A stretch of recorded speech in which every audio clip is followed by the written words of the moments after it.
प्रबोधनकार ठाकरे यांची पुस्तकं जे ते वाटण्याचा प्रकार कस्तुरबा रुग्णालयामध्ये झाला आणि तीच पुस्तकं ज्या राजेंद्र कदम यांनी वाटली त्यांचीच पुस्तकं ते येते एका परिचयाने फेकली.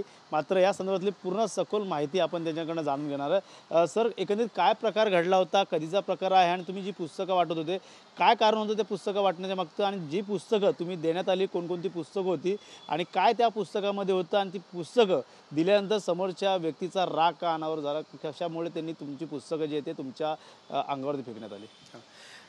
ॲक्च्युली मी 31 जुलैला मी सेवानिवृत्त होत होतो आणि आमच्याकडे एक पद्धत आहे गिफ्ट देण्याची सेवानिवृत्त होत असताना. कारण का सगळे सहकारी कॉन्ट्रीब्यूट करून त्यांना एक पाकिट आणि त्यांचा सत्कार करत असतात ट्रॉफी देऊन. म्हणून ती एक पद्धत आमच्याकडे आहे. त्या हिशोबाने मी पुस्तकं वाटण्याचा प्रयत्न केला. ती पुस्तकं, एक पुस्तक होतं प्रबोधनकार ठाकरेंचं, देवळाचा धर्म आणि धर्माची देवळे, आणि दुसरं होतं दिनकरराव जवळकरांचं देशाचे दुश्मन. ॲक्च्युली ही प्रसिद्ध पुस्तकं आहेत. ह्या पुस्तकांवरती कुठलंही बॅन नाही आहे, कुठलीही केस नाही आहे. ही प्रकाशित आहेत, सार्वजनिक आहेत आणि ही समाज प्रबोधनाची आहेत. आणि म्हणून माझ्या सहकाऱ्यांना मी ते दिलेलं आहे की समाज प्रबोधनाचा उद्देश डोळ्यासमोर ठेवून. परंतु ही पुस्तकं मी 28 तारखेला वाटली आणि 28 तारखेच्या नाईटला श्रीजा सावंत, परिचारिका श्रीजा सावंत आणि त्यांच्या सगळ्या सहकारी ह्या नाईट ड्युटी करून त्या सहाय्यक अधिसेविका यांच्या कार्यालयात थांबल्या. मला सहाय्यक अधिसेविका मायागिरी यांनी बोलवून घेतलं. बोलवून घेतल्याच्यानंतर एक बसण्याची एक अरेंजमेंट होती. माझ्यासाठी एक चेअर ठेवलेली होती. जी मला बोलणार होती ती समोरच्या चेअरमध्ये होती आणि माझा जिने व्हिडिओ शूट केला ती माझ्या डाव्या बाजूला ती बसलेली होती. असं बरोबर अरेंजमेंट केलेलं होतं. म्हणजे मला हे सांगण्याचं तात्पर्य की प्री प्लॅन हे त्यांनी व्हिडिओ माझा शूट केलेला आहे असं मला सांगायचं आहे. आणि मग मी जेव्हा तिथे गेल्याच्या नंतर परिचारिका श्रीजा सावंत यांनी आक्रमकपणे माझ्यावरती शाब्दिक हल्ला करण्याचा प्रयत्न केला. त्यांचा हेतू ह्या सगळ्या बोलण्याच्या पाठीमागचा एकच होता की त्यांच्या हिंदू धर्माचा अपमान केला असं त्यांना वाटत होतं. आणि हे विचार ह्या पुस्तकातले आहेत ते अतिशय घाणेरडे आहेत, विकृत आहेत आणि असं अद्याप असं आम्ही कधी बघितलेलं नाही आहे. असा त्यांचा आरोप करून त्यांच्या धार्मिक भावना दुखावल्या असा माझ्यावरती त्यांनी आरोप केला आणि म्हणून त्यांनी मला माफी मागावी असं त्यांनी मला सांगितलं. पण ॲक्च्युली मी ते पुस्तकं देऊन कुठला गुन्हा केलेला नव्हता आणि हे सगळे माझीच लोक आहेत. मी तिथं मुंबई म्युन्सिपल कामगार संघाचा अध्यक्ष म्हणून 15 वर्ष मी काम करतो आहे आणि आमचीसुद्धा नर्सेसमध्ये युनियन आहे. आणि ही सगळी जे भांडणारे तिथं जे आलेले आहेत वाद घालायला तीसुद्धा मला चांगलंच मानतात, असं काही वाईट मला म्हणत नाही. आणि ही सगळी माझीच लोकं आहेत आणि मी बाबासाहेब आंबेडकरांच्या परिवर्तनाच्या चळवळीमध्ये मी काम करत असल्यामुळं मी ती पुस्तकं देण्याचा मी तो प्रयत्न केला होता.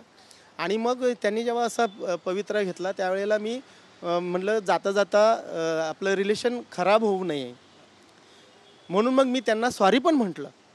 आणि सॉरी म्हटल्याच्या नंतरसुद्धा श्रीजा सावंतनी माझ्या अंगावरती ती पुस्तकं फेकली आणि मला अपमानित करण्याचा प्रयत्न केला. दुसरी गोष्ट की माझा तो व्हिडिओ नकळत शूट करून त्यांनी प्रसारमाध्यमावरती पण टाकला. आणि तिसरी गोष्ट की त्यांनी माझ्या सेवानिवृत्तीच्या कार्यक्रमावरती सगळ्या परिचारकांनी बहिष्कार टाकला. ही फार निषेधार्ह गोष्ट आहे आणि मला हे सगळे प्रकार बघितल्यावरती मला असं वाटलं की आपण लोकशाहीमध्ये जगतो आहोत की अजूनही पेशवाईमध्ये जगतो आहोत. खरं तर हा मला पडलेला प्रश्न होता. कोणीच दिला नाही त्यावेळेस, असं काही तक्रारी तुम्ही केल्या नाही का पुढे जाऊन की अशा प्रकारचा व्हिडिओ जेव्हा व्हायरल झाला त्याचा तुम्ही काही तक्रार पुढचं पाऊल या त्याच वेळेस कुठंतरी अशा प्रकारच्या या महिलेसंदर्भात काय तक्रार? हो, मी स्वतः युनियन लीडर असल्यामुळं मी हे जेव्हा माझ्याकडे तो व्हिडिओ 2 दिवसांनी आला आणि व्हिडिओ आल्याच्या नंतर मला माहीत नव्हतं हा प्रसार माध्यमावरती आहे. माझ्या एका मित्राने मला तो व्हिडिओ पाठवल्यावरती मग मी त्यांच्या विरोधामध्ये वैद्यकीय अधीक्षकांना मी तक्रार केली. म्हणजे जेव्हा तुमच्यावरती अशा प्रकारचं घटना घडली त्याच्यानंतर व्हिडिओ आला त्याच्यानंतर कशाप्रकारे कुठे तक्रार केली? मग मी माझ्या प्रशासनाला तक्रार केली. हां, मग तेच सांगतोय ना तुम्हाला की प्रशासनाने जवळपास 2 महिने माझ्या पत्रावरती मला काही उत्तर दिलं नाही. शेवटी मला नाविलाजास्तव मला पत्र लिहावं लागलं की बाबा मी दिलेली जी तक्रार आहे त्याच्यावरती प्रशासनाने काय कारवाई केली याची मला माहिती मिळावी म्हणून मी पत्र दिलं.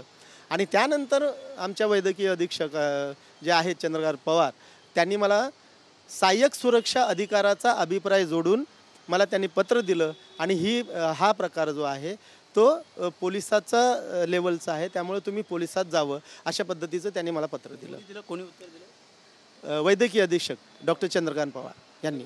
काय वाटतं अशा प्रकारे जर असा अपमान होत असेल तर येणाऱ्या काळात पाहिलं अशा लोकांवरती कशा प्रकारची कारवाई करणं गरजेचं आहे? आणि दुसरी गोष्ट, नेमकं त्या पुस्तकामध्ये काय होतं ते खटकलं त्यांना? आता ते चांगल्या पद्धतीनं सांगतील. माझं तर ते पुस्तक पूर्ण ज्या काळात लिहिलेलं होतं ते तर अशा क्रिटिकल काळामध्ये समाजाचं प्रबोधन व्हावं म्हणून लिहिलेलं हे पुस्तक आहे. आणि त्या पुस्तकातले विचार वाचून त्यांना धर्माचा अपमान होईल असं वाटत असेल तर आता मला हेच कळत नाही आहे की जे हे थोर समाजसुधारक आहे त्यांनी अख्खं आयुष्य आपलं, मग ते प्रबोधनकार ठाकरे असू द्या, दिनकरराव जवळकर असू द्या, महात्मा फुले असू द्या, शाहू महाराज असू द्या, डॉक्टर बाबासाहेब आंबेडकर असू द्या, यांनी सगळं आपलं आयुष्य या समाज प्रबोधनामध्ये आणि परिवर्तनामध्ये घातलं. आणि त्यांच्याच त्यागावरती आज जे काय आपल्याला मान सन्मान आणि स्वाभिमानाचं जीवन आज आपल्या वाट्याला आलं आहे. मग या देशातली स्त्री असू द्या किंवा पुरुष असू द्या, खरं तर त्यांनी त्यांचे उपकार मानायला पाहिजे. परंतु या मुलींनी प्रबोधनकार ठाकरेंचं माझ्या अंगावरती पुस्तक ठेवून त्यांनी माझाच नाही तर प्रबोधनकार ठाकरेंचा हा अपमान केलेला आहे आणि म्हणून त्यांच्यावरती कारवाई होणं गरजेचं आहे. काय वाटतं नेमकं ते पुस्तक आहे, ते पुस्तकात काय तुम्ही देखील वाचलेत, काय नक्की पुस्तकात लिहिण्यात आलेलं आहे त्याच्यामुळे नक्की त्यांना त्रास झाला? नाही ते बघा, वाचलेलं का ती पुस्तकं?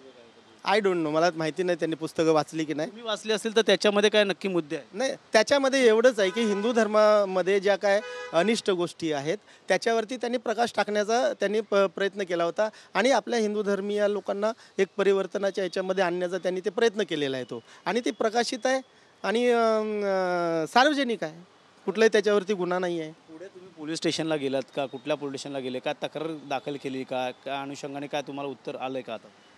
हां, मी नंतर पोलिसामध्ये गेलो, कारण Agripada police station, भायखळ्याचं Agripada police station, मी तिथं पोलिसात गेलो. मी रीतसर त्यांची तक्रार पण मी केली, परंतु पोलिसांनी FIR न घेता फक्त NC घेतली आणि मला NC त्यांनी माझ्या हातामध्ये दिली. म्हणजे एक प्रकारे पोलिसांनी पण कारवाई करायला नकार दिला आणि माझ्या प्रशासनानं सुद्धा, कस्तुरबा रुग्णालयाच्या प्रशासनानं सुद्धा इनडायरेक्टली कारवाई करायला नकार दिला. त्याच्यामुळं अशा गंभीर प्रकरणामध्ये जर का कारवाई झालीच नाही तर म्हातारी मेल्याचं दुःख नाही पण काळ सोकवेल, म्हणून यांच्यावरती कारवाई झाली पाहिजे. नक्कीच जर कारवाई जर पुढे झाली नाही तर अनेक साहित्यिकांचं काय तुम्हाला फोन या बोलणं काय झालं का?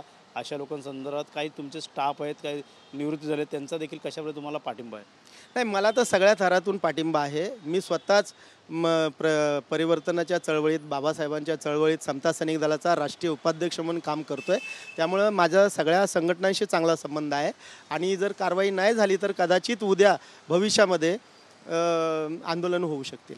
नक्की काय मागणी असणार आहे येणाऱ्या काळात? जर मुख्यमंत्री देवेंद्र फडणवीस असतील, उपमुख्यमंत्री एकनाथ शिंदे असतील, अजितदादा असेल आणि असे साहित्यिक या ज्यांच्याकडे मंत्रिपद आहेत त्यांच्याकडे काय तुमची मागणी असणार? माझी हीच मागणी राहील की ज्यांनी हा प्रकार केलेला आहे हा निंदनीय आहे. एखाद्या परिवर्तनाच्या चळवळीत काम करणारा आपल्या जवळच्या सहकार्यावरती जर असं प्रकार जर का त्याला अपमानित केलं जात असेल, त्याला बदनाम केलं जात असेल तर त्यांच्यावरती जी काय नियमावलीमध्ये महानगरपालिकेच्या नियमामध्ये जी कारवाई बसेल ती त्यांनी करायला पाहिजे. माझी तशी इच्छा आहे की ह्या प्रकरणामध्ये त्यांना पहिल्यांदा निलंबित केलं पाहिजे. जी व्हिडिओ काढणारी ईश्वरी बुरांबे आहे आणि जी श्रीजा सावंत जी वाद घालणारी आहे, या दोघींना पहिल्यांदा निलंबित केलं पाहिजे. परिचारिका म्हणून आहेत, मी कक्ष सहाय्यक म्हणून काम तिथं करतो. तर या दोघींना पहिल्यांदा निलंबित करावं, चौकशी बसवावी आणि शिस्तभंगाची कारवाई यांच्यावरती व्हावी, जेणेकरून की असे प्रकार भविष्यात घडणार नाहीत. यासाठी त्यांच्यावरती कारवाई होणं गरजेचं आहे. की अधीक्षकांचं काम आहे त्यांच्यावरती देखील कशा प्रकारची? वैद्यकीय अधीक्षकांना मी पुन्हा पत्र दिलं. जेव्हा त्यांनी पोलिसात जा म्हणून सांगितलं त्यावेळेला मी त्यांना पुन्हा पत्र दिलं की मी ऑन ड्युटी असताना आणि प्रिमायसेसमध्ये घडलेला हा प्रकार आहे, त्याच्यामुळे प्रशासनाची जबाबदारी आहे याच्यावरती कारवाई करणं. आणि मी पुन्हा पत्र दिलं आहे त्यांना. आता त्यांनी ते प्रकरण चौकशी अधिकाऱ्याकडे गेले असं ते म्हणत आहेत. आता बघूया, मग ते म्हणत आहेत की त्यांच्याकडं काय निर्णय येईल त्यावरती आपण कारवाई करू. निवृत्ती होत असताना असा प्रकार होणं, जिवारी लागणं कितपत तुम्हाला लागलेला आहे, त्याच्यामुळे अनेक समाजामध्ये तुमचा सध्या तो व्हिडिओ व्हायरल होतो. नाही, मला तर वाईट वाटलंच आहे. कारण का ज्या महापुरुषांनी एवढा सगळा त्याग केला आहे, आज ते महापुरुष आपल्या लोकांपर्यंत त्या विचारानं पोचले नाहीत आहे आणि म्हणून हे असे असे प्रकार होत आहेत.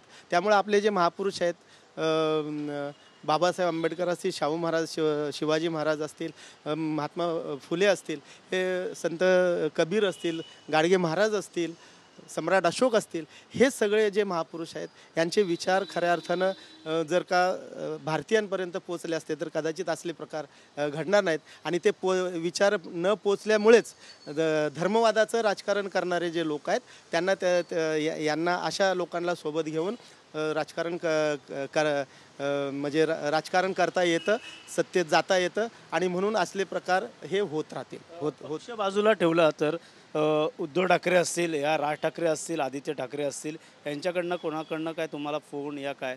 नाही, बिलकुल नाही. असं त्यांच्याकडनं काय अशा गोष्टी त्यांना सांगण्यात आल्या का त्यांच्या जवळच्यांना? माहीत नाही, पण सामन्याच्या पत्रकारापर्यंत ही न्यूज गेलेली आहे, परंतु अजूनपर्यंत सामन्यात काय ती छापलेली नाही आहे. पण एवढं मला कळतं आहे की जर एवढं सोशल मीडियावरती हे होत असेल तर कदाचित मनसे आणि शिवसेनेपर्यंत हा प्रकार गेला असेल असं मला वाटतं. काय मागणी असणार?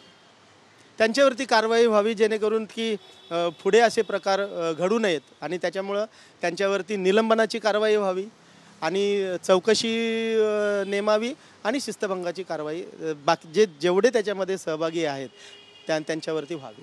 नक्कीच होते राजेंद्र कदम त्यांनी जे पुस्तकं वाटण्यात आली होती, प्रबोधनकार ठाकरे यांच्या पुस्तकाचा कुठंतरी अपमान केलेला आहे, साहित्यिकांचा अपमान केलेला आहे. त्यामुळे अशा लोकांवरती कठोरात कठोर कारवाई करावी. ज्यांनी व्हिडिओ हा जो केला आहे त्यांच्यावर देखील करावी. त्यामुळे वैद्यकीय अधीक्षक असेल, कस्तुरबा रुग्णालयाचे असतील, त्यांनी देखील या संदर्भात कुठलंच त्यांना उत्तर दिलं नाही. पोलिसांनी देखील त्यांना कुठल्याच प्रकारचं या ठिकाणी जुमानलं नाही. त्यामुळे येणाऱ्या काळात आता उद्धव ठाकरे असतील या राज ठाकरे असतील, पक्ष बाजूला ठेवून अशा लोकांच्या पाठीमागे कशाप्रकारे उभे राहतील हे देखील पाहणं गरजेचं आहे. मात्र अशा प्रकारे धर्मांताचा वाद आता पुन्हा एकदा उफाळून आला आहे. त्यामुळे साहित्यिकांची लिहिलेली पुस्तकं आता कुठंतरी अशा लोकांना या किळसवाना प्रकार त्यांना वाटतो का? त्यामुळे येणाऱ्या काळात साहित्यिक असतील एकत्र कशाप्रकारे राजेंद्र कदम यांच्या पाठीशी उभे राहणार हे देखील पाहणं गरजेचं राहणार आहे. त्यामुळे अथर्वसह गणेश सोरा, TV9 मराठी, चेंबूर.